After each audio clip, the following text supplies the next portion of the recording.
Poor Mr. Worry. Whatever happened, he worried about it. If it rained, he worried that his roof was going to leak. If it didn't rain, he worried that all the plants in his garden were going to die. If he set off shopping, he worried that the shops would be shut when he got there. And when the shops weren't shut when he got there, he worried that he was spending too much money shopping. When he got home with his shopping, he worried that he'd left something behind or that something had fallen out of his basket on the way home. And when he got home and discovered that he hadn't left anything behind and that nothing had fallen out of his basket on the way home, he worried that he'd bought too much. And then he worried about where to put it all. Life was just one long worry for poor Mr. Worry. One day, he went for a walk. He was worried that he might walk too far and not be able to get home. But, on the other hand, he was worried that if he didn't walk far enough, he wouldn't get enough exercise. He hurried along worrying. Or, you could say, he worried along hurrying. He met Mr. Bump. "Hey, I'm very worried about you," he said. "Why's that?" asked Mr. Bump. "I'm worried that one of these days you might hurt yourself," he said. "Don't you worry your head about that," replied Mr. Bump, and went off, tripping over his own feet. Mr. Worry went on. He met Mr. Noisy. "Hey, I'm very worried about you," he said. "Why is that?" asked Mr. Noisy. "Well, I'm worried that you might lose your voice," said Mr. Worry. "Don't you worry your head about that," said Mr. Noisy, and went off. Clump, clump, clump, clump, clump, clump, clump, clump, clump. Mr. Worry went on. He met Mr. Greedy. "Hey, I'm very worried about you," he said. "Oh, why is that?" asked Mr. Greedy.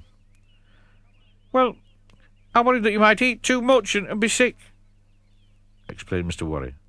"Me?" replied Mr. Greedy. "Eat too much? Oh, impossible." And he went off for lunch. Mr. Worry went on. He met a wizard. "Hello," said the wizard. "Who are you?" "I'm Mr. Worry." "And you look it," commented the wizard.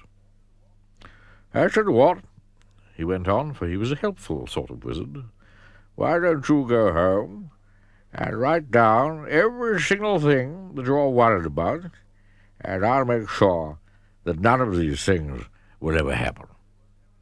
And then you won't have anything to worry about, will you?" Mr. Worry smiled. It was the first time he'd smiled in a long time. In fact, it was the first time he'd smiled that year. He hurried home in great excitement. When he got home, he sat down to write out all the things that worried him. Every single thing.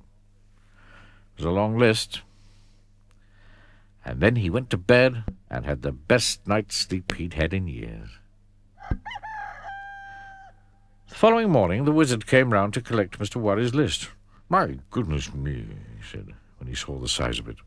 "However," he said, "leave it to me. I'll go off and make sure that none of these things will ever happen." And off he went. "Nothing to worry about now," he called over his shoulder. "Nothing at all." Mr. Worry heaved a sigh of relief. That day was the first day in Mr. Worry's life that he didn't have a single thing to worry about. And the next day, and the day after, and the day after that. On Monday, Tuesday, Wednesday, Thursday, Friday, Saturday, and Sunday, Mr. Worry didn't have a care in the world. But on Monday morning, he was a worried man. Oh dear. What do you think was worrying him? Can you guess? He went to see the wizard. "Oh dear," said the wizard when he saw him standing on his doorstep. "What's worrying you now?"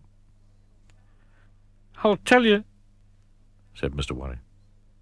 "I'm worried because I don't have anything to worry about." And he went home to worry.